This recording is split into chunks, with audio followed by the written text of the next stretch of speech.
नमस्कार, मेहरा माई की रसोईमध्ये तुमचे सर्वांचे खूप खूप स्वागत आहे।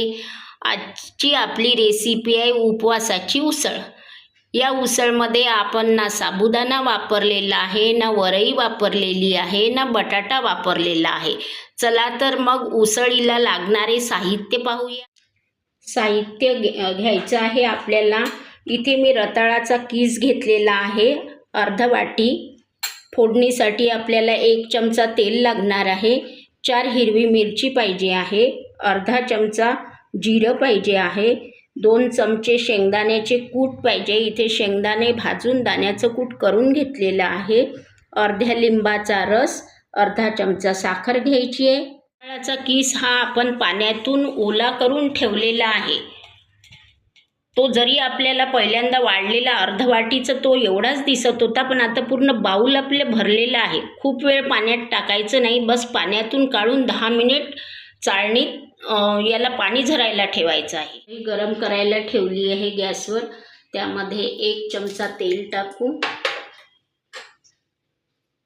पाव चमचा जिरे टाकायचे आहे, हिरवी मिरची,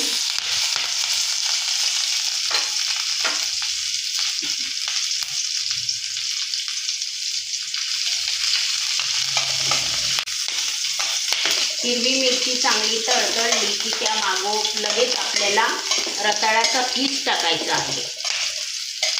झटपट आणि कमी वेळातली ही उसळ आहे, चवीला खूप रुचकर लागते।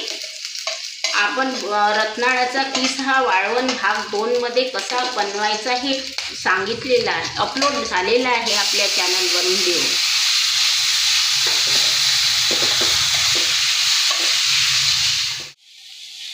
इथे आपला रताळाचा कीस छान झालेला आहे। आता टाकू दाण्याचे कूट,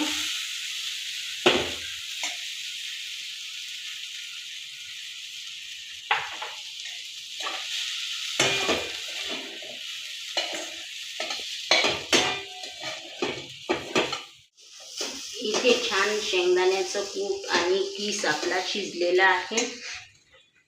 चवीपुरते मीठ टाकू,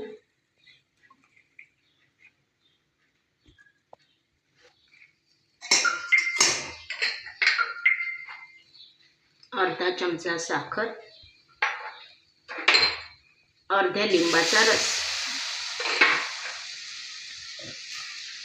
सर्व साहित्य एकत्र करून कालवून घेऊ। सगळे साहित्य एकत्र करून घेतलेले। आता एक वाफ येऊ देऊ। इथे उसळीला छान वाफ आलेली आहे, गॅस बंद करू। इथे आपली रताळाची उसळ तयार आहे। रेसिपी आवडली असेल तर व्हिडिओला लाईक करा, कमेंट्समध्ये मला सांगा तुम्हाला रेसिपी कशी वाटली। चॅनलवर नवीन असाल तर चॅनलला सबस्क्राईब करायला विसरू नका। लवकरच भेटू अशा छान रेसिपी बरोबर। तोवर मस्त रहा, खुश रहा, आनंदी रहा, सर्वात महत्त्वाचे म्हणजे खात रहा। धन्यवाद।